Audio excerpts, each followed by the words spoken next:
Hi guys, thanks for taking the time to watch this. I hope you enjoy the rest of the video. This is kind of a second part to my proof of high technology video, which received over 42,000 views.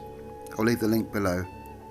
My aim of this video is to try and explain the difficulties faced with the dating aspect of structures, temples and statues, etc. Now, the standard way of dating the various artifacts today is to match up the names of the rulers that have stamped their names in cartouches on the various statues, artifacts, etc.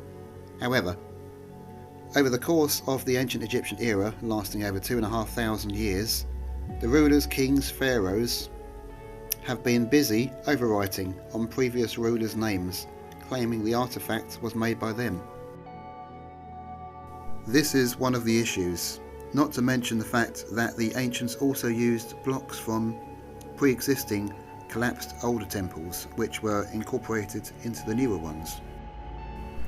Also is that the ancient Egyptian tools found in the archaeological record are not able to carve or cut the various artifacts found according to the Mohs scale of hardness. E.g., hard materials such as granite cannot be cut with a softer material, e.g. copper. Copper tools were found. Granite should be cut with a harder material, e.g. corundum or diamond. Again, I explain this in great detail in my first video, link below. The further back, the more technologically advanced they appear to be. However, when dealing with the spiritual side and the afterlife, they were very advanced in knowledge. Here we have the sanctuary at Karnak. Temples are always built around the sanctuary as it is seen as the most important and oldest part. Here on the side wall of the sanctuary you can see the evidence of the reusing of older blocks. Still in Karnak Temple, the great hypostyle hall, you can clearly see the construction methods used to make the columns. This is supposedly Ramses II time, said to be in the timeline of what's known as the New Kingdom. Just to note, as we move forward in the video, you will see the difference in the technology of the artifacts from the earlier and pre-dynastic times that far surpass the later periods, a case for devolving technology. We have the sanctuary at Philae Temple as one. The entire temple was previously moved in 40,000 pieces 50 years ago due to the creation of the Aswan Dam. But again, we have the sanctuary around a red granite block, which may well be far older than the sanctuary itself. Same situation at Karnak with the sanctuary around a black granite block.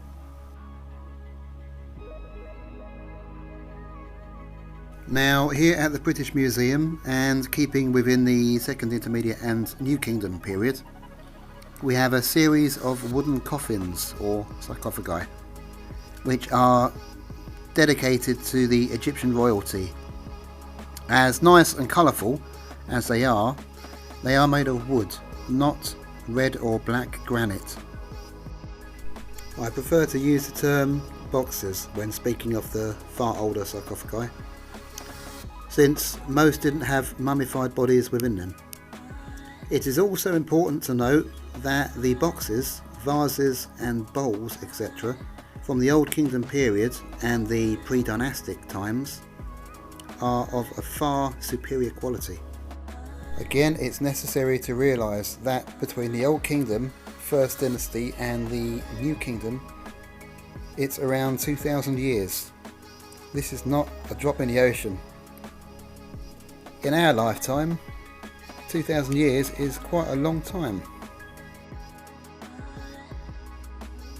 Right, we are now in the Old Kingdom, 2,500 to 3,000 BCE according to mainstream Egyptology, about the start of ancient Egypt and around the time they believe the pyramids were built, which I completely disagree.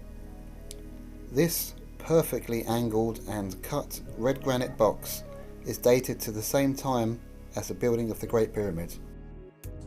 Again, we have another black granite box which has been dated according to the scratchy hieroglyphs that have been incised onto it. I would say this is far older, probably a discarded box found by the later ancient Egyptians who etched the hieroglyphs over it. My reasoning behind this are the telltale signs of high technology cutting methods. What is now known today as overcuts, covered in detail on my previous video, which is where basically the cutting device has gone in as an error, leaving behind the overcuts as seen.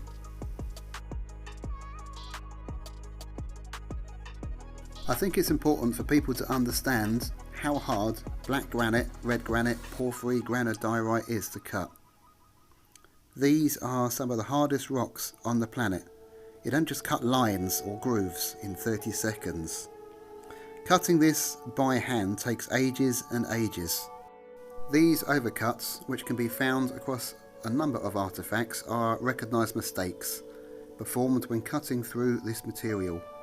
A craftsman is not going to spend ages and ages going back and forth over the same incorrect cutting line by hand, only to try again a second time.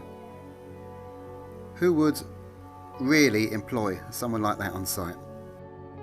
A treat towards the end of this video is showing how a granite statue of Horus is carved today in real time in Egypt.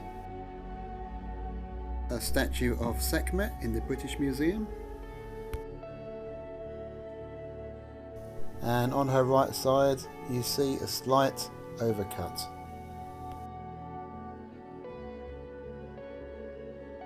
And again Sekhmet, but this time within a secret room within Karnak Temple.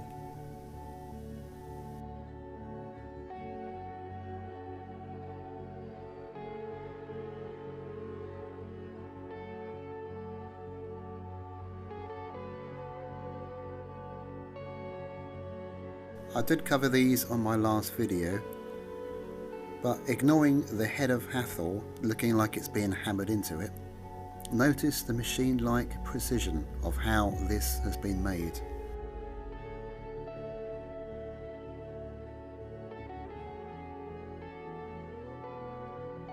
We next have these two large breccia and porphyry vases.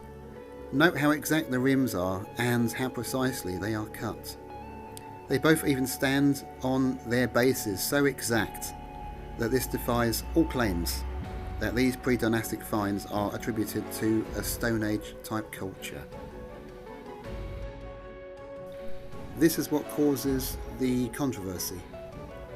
The reliefs found, like this, show the ancient Egyptians, but how ancient, producing vases, pots, etc. So obviously the Egyptologists have attributed these vases to these reliefs. These are not spun on a potter's wheel. I will also add that there have been finds of a few stone bowls that have been bored out and are of a terrible quality. Obviously the ancient Egyptians trying to copy the vases found which are pre-dynastic. This is from the pre-dynastic section in the British Museum. These vases, pots, bowls, plates are all from the same find. Yes, the alabaster is of a softer rock which can be cut with the copper tools found in the archaeological record, but these look in appearance completely different to the clay and other out of shape vases, etc. from the same find.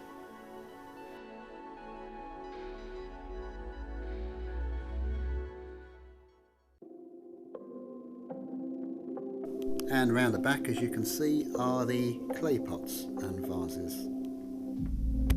After this you'll see real time how a granite statue of Horus is made, but please understand, even with the modern tools used, it takes a long time and a lot of work to create it, hence I cannot show you the end product. My aim was to show you how it was made now.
back at Karnak.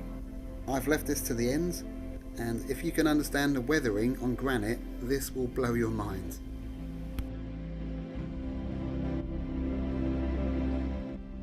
At the sanctuary at Karnak, we have two main red granite pillars adoring the entrance. These are both severely weathered. It amazes me that most people just walk past as they are completely unaware of their situation. In dealing with this type of weathering, since Egypt for thousands of years has had a dry climate which I believe does not really help erosion, the question we need is geology, people like Robert Schoch. These columns could literally be thousands of years old. So how far do we really go back as a species? Thanks for watching the video, I hope you liked it. Please like and subscribe. Take care.